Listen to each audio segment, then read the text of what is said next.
मुख्य निर्वाचन आयुक्त राजीव कुमार 18 फरवरी को रिटायर हो रहे हैं। नए चुनाव आयुक्त की तलाश में सोमवार को प्रधानमंत्री नरेंद्र मोदी के आवास पर बैठक हुई। इस बैठक में विपक्ष के नेता राहुल गांधी और गृह मंत्री अमित शाह भी शामिल हुए। हालांकि कांग्रेस ने राहुल गांधी के बैठक से निकलते ही प्रेस कॉन्फ्रेंस कर इस बैठक के औचित्य पर सवाल उठा दिए। कांग्रेस नेता अभिषेक मनु सिंघवी और अजय माकन ने कहा, हमारी मांग है कि चुनाव आयुक्त की नियुक्ति वाली कमेटी में भारत के चीफ जस्टिस को होना चाहिए। अभिषेक मनु सिंघवी ने कहा, चुनाव आयोग एक संवैधानिक संस्था है। चुनाव आयोग की नियुक्ति में चीफ जस्टिस को होना चाहिए। एक स्वतंत्र चुनाव आयोग होना चाहिए। हाल ही में चुनाव आयोग को लेकर बहुत सवाल उठे हैं। कांग्रेस नेता अजय माकन ने कहा, आप सबको पता है कि मुख्य चुनाव आयुक्त के चयन को लेकर आज बैठक थी, लेकिन सुप्रीम कोर्ट ने कहा है कि 19 फरवरी को इस विषय पर सुनवाई होगी और फैसला सुनाया जाएगा कि कमेटी का संविधान किस तरीके से होना चाहिए। ऐसे में आज की बैठक को टालना चाहिए था। हालांकि गोपनीयता का हवाला देकर कांग्रेस नेताओं ने ये साफ नहीं किया कि अगले सीईसी चयन के लिए सोमवार शाम हुई बैठक में नेता विपक्ष राहुल गांधी ने क्या राय रखी। हालांकि माना जा रहा है कि राहुल गांधी ने भी समिति को लेकर सवाल उठाए होंगे। अभिषेक मनु सिंघवी और अजय माकन को सुनिए। आप सब लोगों का स्वागत है। आज सीईसी को चुनने के लिए आप सब लोग जानते हैं कि मीटिंग थी और कांग्रेस पार्टी का ये मानना है कि सुप्रीम कोर्ट ने जब ये इंडिकेट करा है कि 19 फरवरी को इसके बारे में वो हियरिंग करेगा और फैसला सुनाएगा कि कमेटी का कॉन्स्टिट्यूशन किस तरीके से होना चाहिए, तो आज की मीटिंग को पोस्टपोन किया जाना चाहिए। इसके लिए हम तीनों के तीनों लोग रिप्रेजेंट करते हैं जो अभी कांग्रेस पार्टी ने ईगल ग्रुप एक बनाया है इलेक्शन कमीशन के सारे विषयों को देखने के लिए एज अ वॉच डॉग। तो मैं अनुरोध करूंगा अभिषेक मनु सिंघवी जी से कि वो विस्तार से इसके विषय में यहां पे आप सब लोगों को बताएं और चर्चा करें।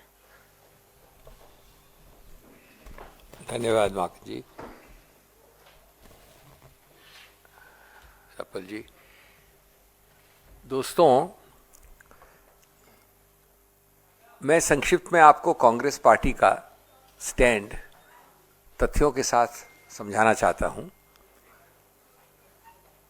स्टैंड का मूल तत्व ये है कि संस्थाओं के समन्वय, जिसको हम कमिटी ऑफ इंस्टीट्यूशंस कहते हैं, और संविधान की आत्मा और अक्षर दोनों का अगर सही अनुपालन करना है तो ये आवश्यक है कि एक ऐसा पारदर्शी, निष्पक्ष, संतुलित निर्णय लिया जाए जो जनहित का हो, जो गणतंत्र के हित का हो और जो एक समतल जमीन लेवल प्लेइंग फील्ड, जो हमारे गणतंत्र का आधार है और संविधान की नींव है, उसको सबसे उत्तीर्ण स्थान पे ले जाए।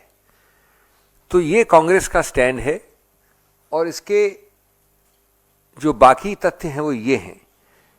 आपको मालूम है अच्छे से कि कई स्टेक होल्डर्स का, कई लोग जो इसमें पूरी तरह से हिस्सेदार हैं, उनका ये पक्ष रहा है, ये स्टैंड रहा है, ये मत रहा है लगभग 2-3 साल से, 2-2.5 साल से, जब से एक नया एक्ट आया, 2 साल से कम हुआ है, 2023 में आया, जिसका नाम आप जानते हैं chief election commissioner and other election commissioners act of 2023। उसमें जो प्रधानमंत्री, गृह मंत्री और लीडर ऑफ अपोजिशन की समिति का एक आधार रखा गया है, उसमें बहुत सारी संवैधानिक और कानूनी प्रॉब्लम्स हैं। ऐसी कई प्रॉब्लम्स रखी गई उच्चतम न्यायालय के समक्ष, और उच्चतम न्यायालय ने 2 मार्च 2023 को, यानी आज से लगभग 2 वर्ष पहले, एक जजमेंट है अनूप बरनवाल करके, उसमें पूरे संविधान की जांच की, विश्लेषण किया और कहा कि ये आवश्यक है हमारे गणतंत्र और हमारे गणतंत्र की निष्पक्षता और समतल जमीन के लिए कि जो सीईसी और ईसी चुने जाएं, उनकी समिति में माननीय प्रधानमंत्री हों, माननीय मुख्य न्यायाधीश भारत के हों सीजेआई, और माननीय एलओपी हों। ये निर्णय है 2 मार्च 23 का। मैं आपको तकनीकी या कानूनी चीज़ों से बोर नहीं करना चाहता, मैं आपको उसका एक अंश पढ़ना चाहता हूं अंग्रेजी में। पैरा 9 में उच्चतम न्यायालय ने कहा है, the executive alone being involved in the appointment ensures that the commission becomes and remains a partisan body and a branch of the executive. एक शब्द बहुत महत्वपूर्ण है। The independence of the commission is intimately interlinked with the process of appointment. ये आप सबके WhatsApp में सब ये भिजवा रहे हैं आपको मटेरियल सामग्री। उसके बाद पैरा 165 में बड़ा विस्तृत निर्णय है, मैं सिर्फ कुछ ही अंश बता रहा हूं आपको। कहते हैं election commissioners including the chief election commissioner blessed with nearly infinite powers and who are to abide by the fundamental rights must be chosen not by the executive exclusively. कार्यपालिका द्वारा, सिर्फ कार्यपालिका द्वारा नहीं, बड़ा स्पष्ट है। And particularly without any objective yardstick.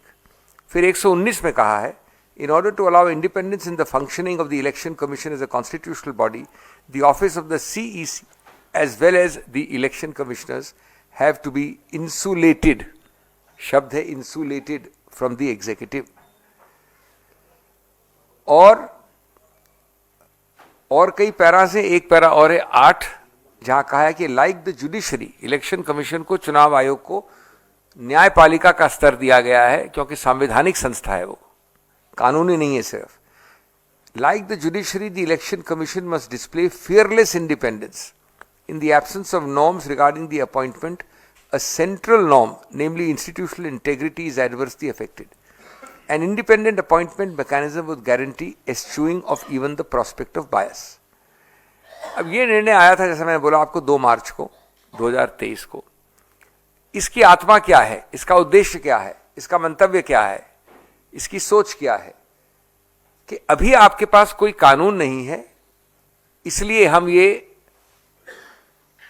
न्यायाधीशों द्वारा बनाया गया कानून लागू कर रहे हैं। इन उद्देश्यों से, जो मैंने उद्देश्य पढ़े आपको, ये 4 उद्देश्य, स्वतंत्रता, निष्पक्षता, कार्यपालिका से दूर, इत्यादि इत्यादि। और इसलिए हम सोचते हैं कि माननीय मुख्य न्यायाधीश को होना चाहिए।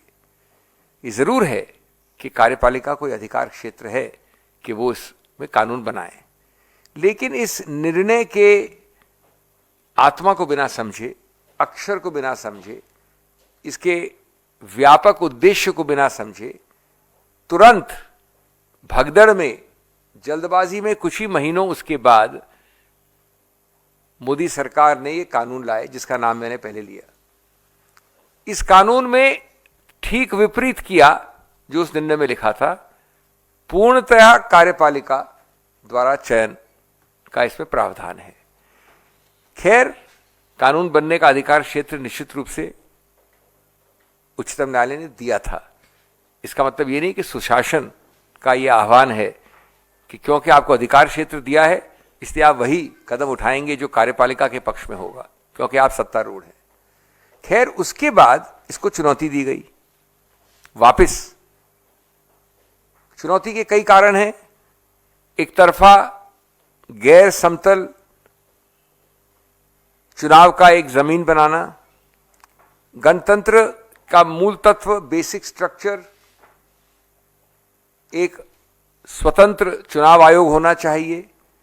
विशेष रूप से पिछले 2 सालों में और उससे पहले भी जो हमने आरोप प्रत्यारोप देखे हैं चुनाव आयोग के विषय में, जिस प्रकार से हमने कई बार आपके सामने समक्ष रखा है, सभी स्टेक होल्डर्स ने, सिवाय सत्तारूढ़ पार्टी ने आपके समक्ष रखा है। कितने 40 लाख लोग बढ़ गए किसी चुनाव में, 3 महीने में, 4 महीने में, क्या क्या हुआ। इस सबको ध्यान रखते हुए, इस संदर्भ में यह आवश्यक था कि हमको उच्चतम न्यायालय की स्पिरिट को समझना चाहिए था। इसको जब चुनौती दिया गया है तो लगभग 3 या 4 ऑर्डर्स पास हुए हैं उच्चतम न्यायालय के द्वारा अभी हाल में। उसके मैं आपको डिटेल नहीं देना चाहता। 7 जनवरी को हुआ, 3 फरवरी को हुआ, 12 फरवरी को हुआ। इतनी जल्दी उच्चतम न्यायालय, जिसका मुझे कुछ अनुभव है, ऑर्डर नहीं देती है, 3 ऑर्डर 1-1.5 महीने में। और लास्ट ऑर्डर है 12 फरवरी का, direction that the matter not be deleted from the list on 19/2/25। 19/2 कितने दिनों बाद है भाइयों और बहनों? अब मान लेता हूं मैं कि 19 तारीख को खत्म नहीं होगा, शुरू तो होगा, कुछ तो होगा। शुरू नहीं होगा तो उसके 4 दिन बाद लगेगा, मान लीजिए 2 हफ्ते बाद लगेगा, मान लीजिए 1 महीने बाद लगेगा। इन ऑर्डरों का मतलब नहीं 1 महीने बाद लगेगा, इसमें लिखा है matter to be heard, matter to be heard, इसमें लिखा है नॉट टू बी डिलीटेड। लेकिन ये मान भी लीजिए कि 2, 3, 4 हफ्ते बाद लगेगा। गुड गवर्नेंस का अभिप्राय क्या है? वो है समझना एक संदर्भ को, और सिर्फ इसलिए कि आपके पास बहुमत है और आप सत्तारूढ़ हैं, वो नहीं करना जो मनमानी है। तो इसलिए कांग्रेस का स्टैंड बड़ा स्पष्ट था, आज कल भी था, आज भी है, और आज रहेगा ये स्टैंड जो आपके सामने हम व्यक्त कर रहे हैं कि 2 चीजें बड़ी सरल करनी है। आपको ईगो में फंक्शन नहीं करना है, आपको सिर्फ सरल चीज ये करनी है कि इस मीटिंग को जो आज शाम को 5:30 लगभग हुई, उसको स्थगित करें। कुछ नहीं कर रहे हैं आप, स्थगित कर रहे हैं 2 हफ्ते 3 हफ्ते की, कोई बड़ी बात नहीं है। और दूसरा, हर स्टेक होल्डर कांग्रेस शामिल आपका समर्थन करेगी कि आप छोटी सी 2 लाइन की ओरल याचिका या लिखित याचिका दें उच्चतम न्यायालय को कि साहब 19 में जल्दी सुन लीजिए, 22 को, 20 को, 25 को खत्म कर दीजिए। यह आम होता है उच्चतम न्यायालय में। Early hearing application and disposal application करिए, हम आपका समर्थन करते हैं। अब आप ये सोचिए एक बात, मैं बड़ी एक सरल बात, कॉमन सेंसिकल बात कर रहा हूं। कल आपने अमुक व्यक्ति को, आज आपने अमुक व्यक्ति को नियुक्त कर दिया सीयूसी, मिस्टर XYZ। 19 तारीख को नहीं तो 25 तारीख को उच्चतम न्यायालय ने कहा कि जो नया कानून है वो निरस्त करते हैं हम। कह तो सकती है, आज कम से कम संभावना तो है। ये तो नहीं कि एक तरफा आप सोचेंगे कि नहीं कर सकती उच्चतम न्यायालय। एक पक्ष हार सकता है, एक पक्ष जीत सकता है। 4 हफ्ते बाद भी उच्चतम न्यायालय कहती है कि हम ये कानून जो मैंने आपका नाम पढ़ा अभी आपको, वो हम निरस्त करते हैं। Election of chief election commissioner etcetera etcetera 2023 है। तो आपने क्या क्या किया है? आपने एक प्रकार से जो एक गरिमा है, जो एक आत्मा है, जो अक्षर से आगे होती है, जो उद्देश्य है, जो धारणा है गणतंत्र की, उसकी अवमानना ही नहीं की, उसको आपने एकदम नकार दिया है। सिर्फ किस लिए? 48 घंटे, 1 हफ्ते या 2 हफ्ते के लिए। ये अगर ईगो नहीं तो क्या है? इतनी सरल बात है हमारी, इतना सरल प्रस्ताव था। जहां तक हमें मालूम पड़ा है, दुर्भाग्य है कि सरल प्रस्ताव को नहीं माना जा रहा है, लेकिन आपको बाकी चीजें जो गोपनीय होती हैं आजकल में मालूम पड़ जाएंगी क्या होता है। मैं समझता हूं कि बाय रिमूविंग और trying to keep the Chief Justice out of the appointment process as an independent entity, the government has made it clear they want only control but not credibility. And the most important thing for the EC is credibility. ये बड़ा स्पष्ट है कि जब इतने सारे मुद्दे शंका के घेरे में है, जहां तक चुनाव आयोग का सवाल उठता है, जो आपने पिछले 2 वर्ष में ज्यादा देखे हैं, लिखित रिप्रेजेंटेशंस देखे हैं, तो मोदी जी ने जो नए कानून से ढकेला है, उसको एक गणतंत्र और लोकतंत्र को अंधेरे में डाला है। और जो हमारी मांग है वो इतनी सरल है, इतनी छोटी है कि थोड़ी भी अगर ईगो कम होती और मनमानी करने की मंशा कम होती तो ये नहीं होता। ये हमारा स्टैंड बड़ा स्पष्ट है, हमने आपके सामने इसलिए रखा है। धन्यवाद। So did Rahul Gandhi participate, or did he give a, did he say that we want this postponed? Or The leader of the opposition, Shri Rahul Gandhi, certainly participated at 5:30 p.m. What he said, what happened, what was discussed, etc., is not for me or you to speculate upon.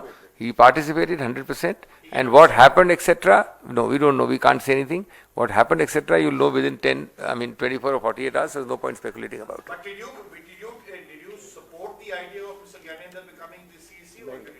देखिए, इसके बारे में हम लोग इससे ज्यादा नहीं बोल सकते। कांग्रेस पार्टी का जो औपचारिक आधिकारिक जो व्यू है वो हमने आपको बताया। और इससे ज़्यादा मीटिंग में क्या हुआ, क्योंकि गोपनीयता की हम सब लोग आदर करते हैं और इसलिए अब इससे ज़्यादा हम इसके बारे में नहीं बता सकते। देखिए सर, जब राहुल गांधी बैठक में गए होंगे और आप लोगों ने ये तय किया कि इसमें प्रेस कॉन्फ्रेंस करने की, पार्टी का मत तो आपने सार्वजनिक कर दिया, तो वो पार्टी के नेता हैं, नेता विपक्ष भले हैं, यही मत क्या उन्होंने भी कमोवेश रखा होगा उनके सामने? जो हमने कहा पार्टी का मत है वो हमारे पार्टी के नेता हैं। Mr. Ajay Makan, the fact, and Mr. Singhvi, you can point this out. There is certain gray areas in the law. You pointed out very correctly, what was the envisaged by the Constitutional Court.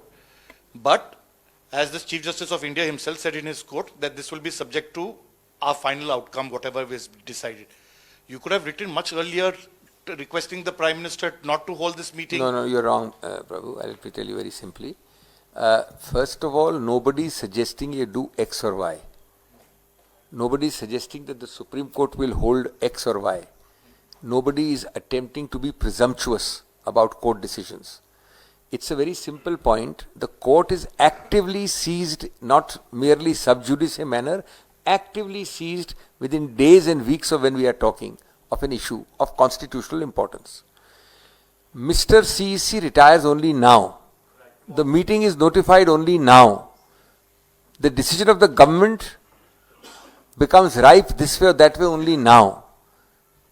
You are asking us why we didn't write earlier. You should ask the government why they can't adjourn it by 2 weeks, 10 days, 1 week. That's the real question. Rahul Gandhi ने तो लोकसभा में खुल करके कहा कि इस समिति पर सवाल खड़े किए उन्होंने, और उन्होंने कहा कि मतलब बैलेंस नहीं है इसमें, 2 लोग एक तरफ हैं, एक अकेला एलओपी है, तो इस कमेटी का कोई मतलब ही नहीं। बिल्कुल, यही बात तो अभी अभिषेक जी ने बड़े विस्तार से बताया है। और सबसे बड़ी बात है कि जब सुप्रीम कोर्ट इसका संज्ञान ले रहा है, एक्टिव संज्ञान ले रहा है, 19 तारीख को 48 घंटे के अंदर अंदर उसने इसके ऊपर संज्ञान लेकर के कुछ फैसला सुनाना है, तो क्या ये सरकार 48 घंटे भी वेट नहीं कर सकती थी? धन्यवाद। Thank you. सर, इसके अलावा एक क्वेश्चन है। क्या हमने अब ये ऐसा है कि यही विषय के ऊपर आज स्पेशल प्रेस वार्ता है। बाकी अगर कोई और विषय है तो उसके लिए हमारे जो कम्युनिकेशन डिपार्टमेंट वाले हैं वो जरूर आपसे संपर्क करेंगे।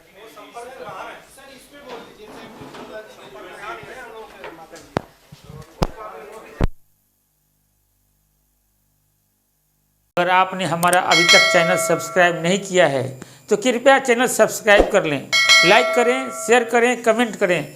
तो मिलते हैं फिर किसी और खबरों के साथ। नमस्कार।